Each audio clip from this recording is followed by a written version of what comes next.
Welcome to another CEO Wisdom Pod with Chuck Gershman. Chuck is CEO and co-founder at All AI, at All Autonomous Imaging. So it's thermal night vision solutions. I think that's a first on this podcast. Chuck is in the SF Bay area and has huge experiences. He delivered over 500 million technology sales. It worked with companies such as NASA, Department of Defense, and so forth. So very interesting guy right there. Chuck, can you introduce yourself and tell us about what you're up to nowadays? Yes, well, thank you for having me. My name is Chuck Gershman.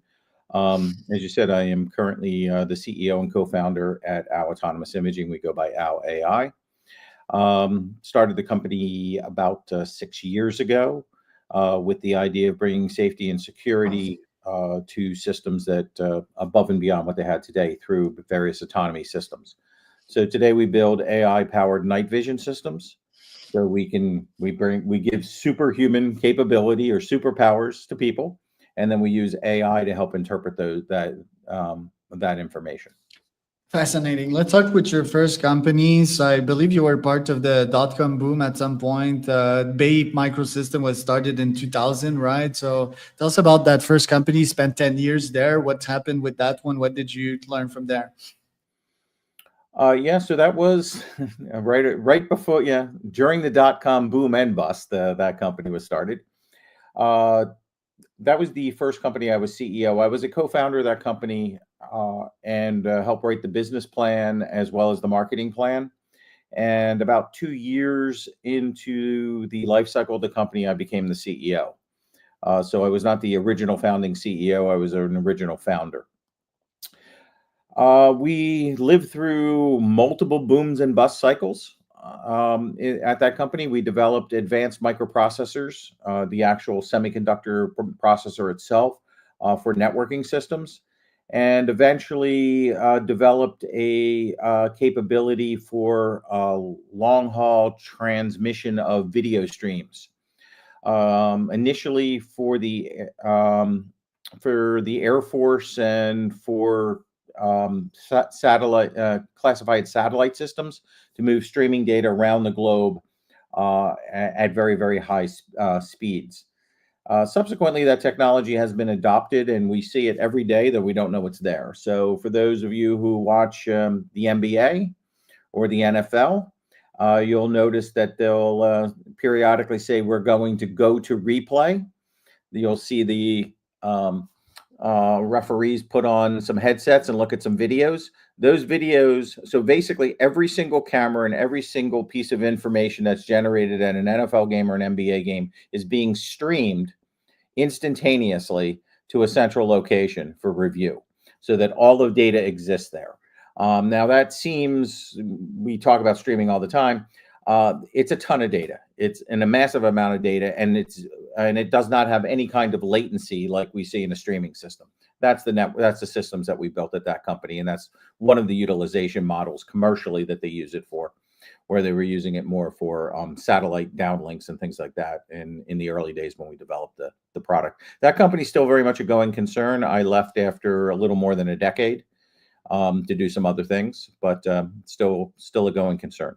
And why did you niche out in the defense industry early on? Uh, because it was a survival technique. So the product was developed around non-defense applications, and there was a huge market downturn that I think or there was a tech crash in the 2002 timeframe that basically bankrupted a disproportionate amount of the industry. We went from 6 early access customers to 0 in about 6 weeks. Uh, it was literally, I kid you not, we were afraid to pick up the telephone Oh because man. answering the phone was another company telling us that they were either out of business or they were exiting the market. So within 6 to 8 weeks, our entire go-to-market strategy went to 0. And we had happened to be having dialogue with folks within the DC Beltway at the time, not as a primary strategy or not even as a secondary strategy, but overnight it became our primary strategy and it saved the company.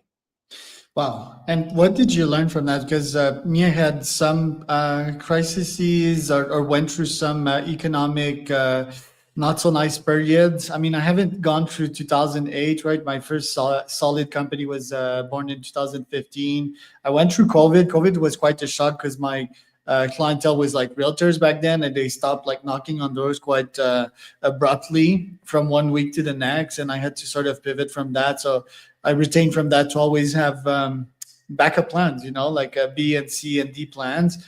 What did you retain from that lesson, from that startup micro trauma? So I've actually, through my career, lived through three of these discontinuity is almost too kind a word. So there was the 2002 discontinuity, was a dot-com bust, which we just talked about. That same company, I was CEO in 2007, 2008, when Lehman Brothers went bankrupt. And that basically cut off all money supply almost literally overnight. To all companies. So once again, we were faced with an existential situation where we could go bankrupt. We navigated through that through partnerships where we were able to bring in third-party investment, outside investment in the company from a strategic investor that we had been courting for some time, and we were able to make that happen. And then we were able to use that money to basically buy our way out of debt. At that time, because that particular discontinuity was very financially centric, not just tech centric, all banks were trying to clean up their balance sheet. Well, the way they clean up their balance sheet is basically call all their notes. So if you have outstanding debt, magically the bank wants their money back overnight.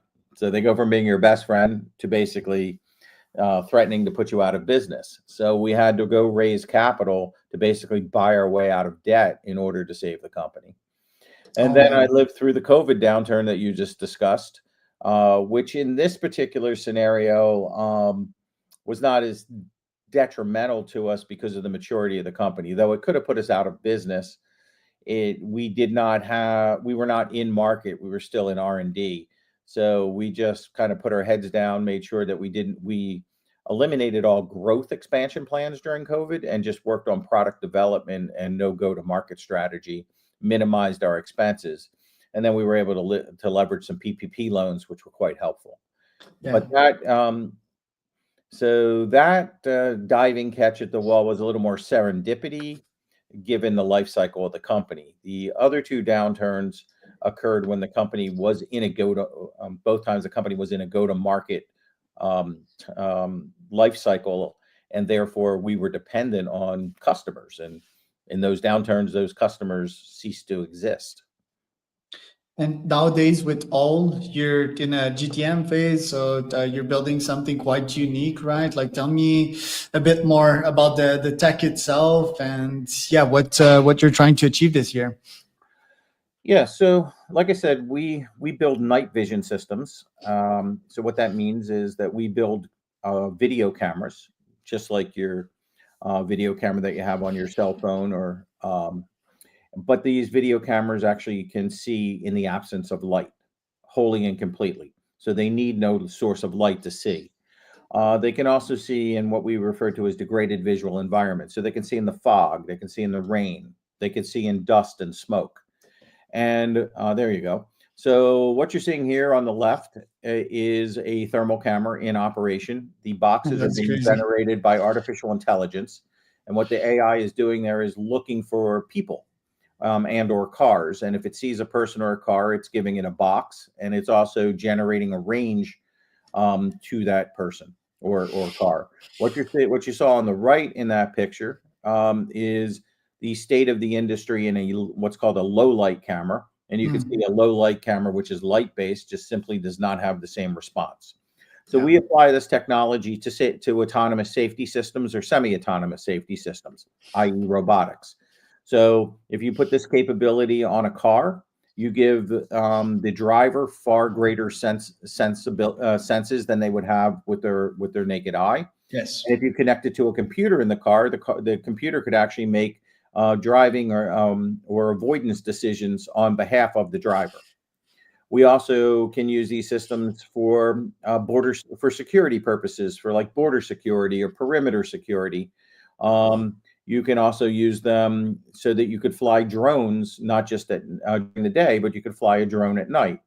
This that you're looking at right here is actually what's called fusion. This is a combination of both a thermal camera at night and a visual camera. So the color that you see is being produced by the visual camera and being superimposed on top of or fused on top of the thermal image. This produces an even greater sense of amount of data, allowing your artificial intelligence computer vision to have more data to operate against. Same thing in this image that you're showing here. This is actually shot from a moving vehicle. On the bottom left, you're just seeing the raw image. On the top left, you're seeing the computer generated AI software identifying the things in the scene. And on the right side of that, you're actually seeing a bird's eye view of the objects of interest. Right. Is there like police force applications or military applications to this? There's definitely public service applications in the form of search and rescue. Yeah, Um, firefighters as well, or sort firefight, of. firefighters carry thermal cameras into burning buildings, but with handheld cameras because they see through smoke. They fly them on helicopters and for forest fires and things of this nature and drive them. If you're for search and rescue, if you were lost in the woods, hiking in the mountains, you would be much better served to be if they were doing search and rescue, either whether a helicopter or a drone, you would be much more visible and able to identify you with a thermal camera than a visual camera. Thermal cameras, you could be camouflaged with. People can easily be camouflaged depending on the clothing that you're wearing, depending on the underbrush associated with where you are, but you actually glow in thermal. Therefore, there is no camouflage. So it's much easier to find a person for search and rescue. For military applications, the Ukrainians are basically flying drones today. They're flying millions of drones per year, by the way.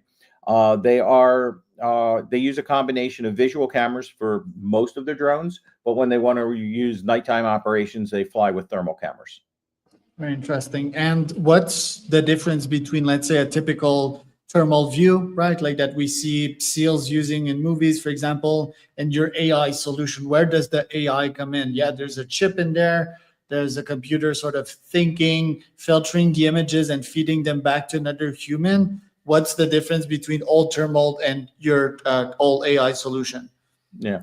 So the preponderance of images that you see in movies where you see soldiers with the flip down goggles, those are actually not thermal imagers. Those are light amplification elements based on a type of phosphorus technology.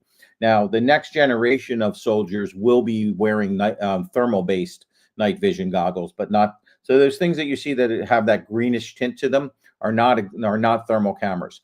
And the downside of those is that because they're light amplification, if there's any light in the scene, it'll blind the soldier, it'll blind a pilot in a helicopter. So they can't look into any bright light because of the amplification effect.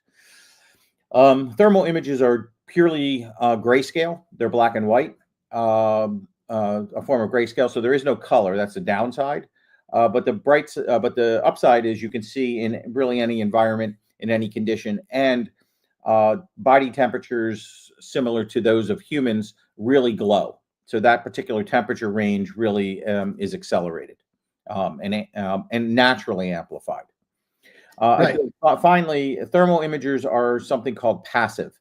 What that means is that the energy source that you are sensing is the thing itself. It produces its own energy. So there's no necessity to provide a energy source into the atmosphere and have it reflected back. That's how a radar works. That's how a LiDAR laser works.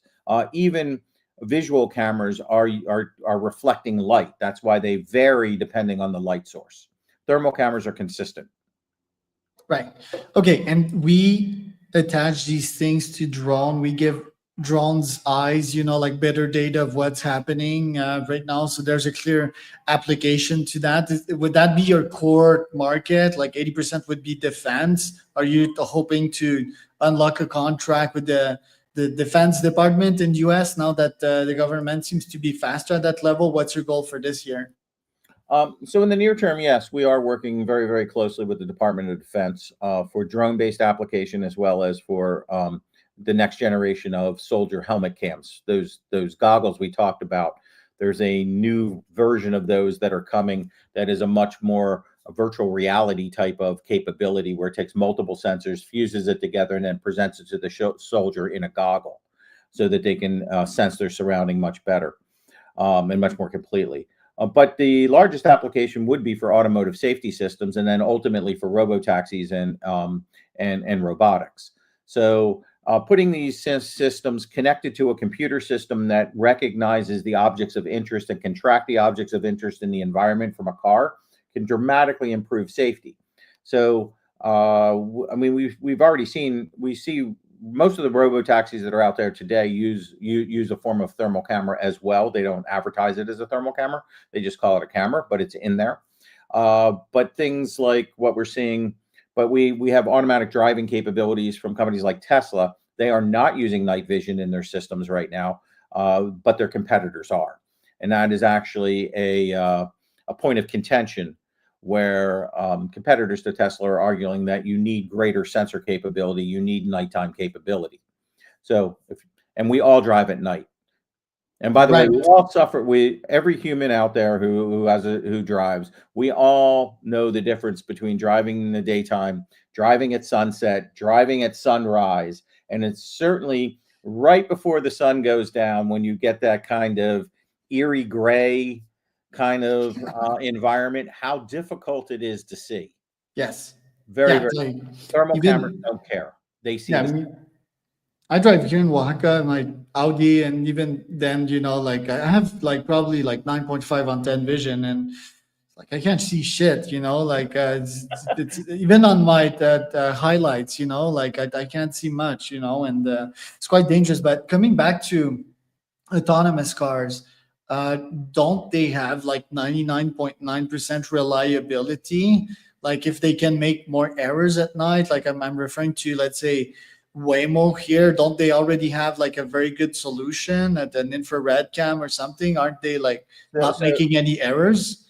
no, so as I was saying, the high-end vehicles such as Waymo. So Waymo already incorporates a predecessor technology to ours into their system from a competitive company. So they use they already incorporate a night vision camera system into their sensor suite, recognizing the need.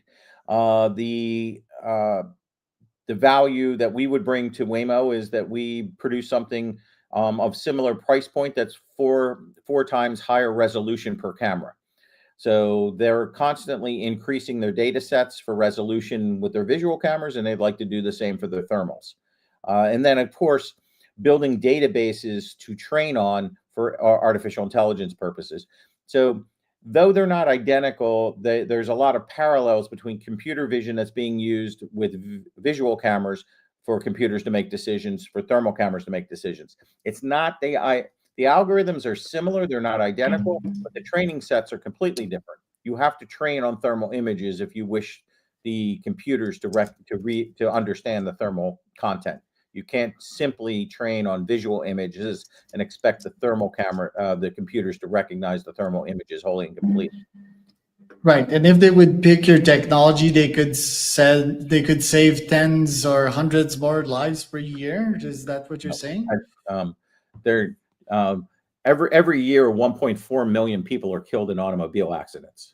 But with Waymo's, I see here Right. 700 reported incidents in the last 3 years or something like that. I don't think there's many deaths. No, no, Um, I'm not. I don't want to get into any kind of philosophical discussion about Waymo. I think they're a very impressive company, but Waymo does not have a lot of vehicles on the road, and Waymo drives in very, very what's called closed environments. They only drive scenarios that they've driven before. So but Waymos are quite safe. I don't want to. They're just not pervasive, right? Got it. So if they would use your solution would be to expand in new environments and do it in a safer way. What is the process for them to adopt you? Do you just ship them a bunch of infrareds of all AIs and they test it on some cars, they evaluate the results scientifically, and eventually they deploy them in a couple of real cars? So that's pretty much the case. Yes. The only real caveat to to that is that Waymo tends to want to buy the underlying core sensors and develop an integrated camera system on their own. So they like to buy the critical technology that's inside the camera and construct their own cameras. And the reason for that is to basically integrate different modalities or different sensor formats into the same physical structure for compactness, for various reasons. So yeah, so Waymo would buy cameras from us originally, but ultimately they would buy the sensor, what we call a sensor core. So the electronics and the sensor itself integrated into a bigger camera system. And do you have a card yourself in which you're leading tests on Oh internally? yeah, Do you, yeah. If you look on our yeah, so the videos that you saw on our website are all generated from our own vehicles. okay, Yeah, and so we what have our own vehicle is vehicle. it? Like, is it a specific vehicle that you Oh no, modified? no. I mean, it doesn't matter. We just so happen to have a Subaru, but we build an entire sensor suite on the roof of the Subaru, and then we wire all of the data inside to the car into the trunk where we're powered by an NVIDIA computer system. Okay, and it's not self-driving. Does it need to It is be? not self-driving. It's for training purposes. So in the AI world, um, we're talking computer vision AI, but it's still the same. You gather data for training, and then you do inference, which in inference would be the real world case of the usage case, but you have to gather lots and lots of data. So we use the vehicles for data gathering. We generate inference on the fly so that the drivers or the engineers in the vehicle could see it, but we don't connect it to decision making computers to allow it to be self-driving. Got it. Well, Chuck, thank you for coming on. Where can people find out more about your company? Oh yeah, you can find us on the website that you were just on. That's www.owlai, again OWL, like the bird, owl AI.us. That was Chuck and Charles.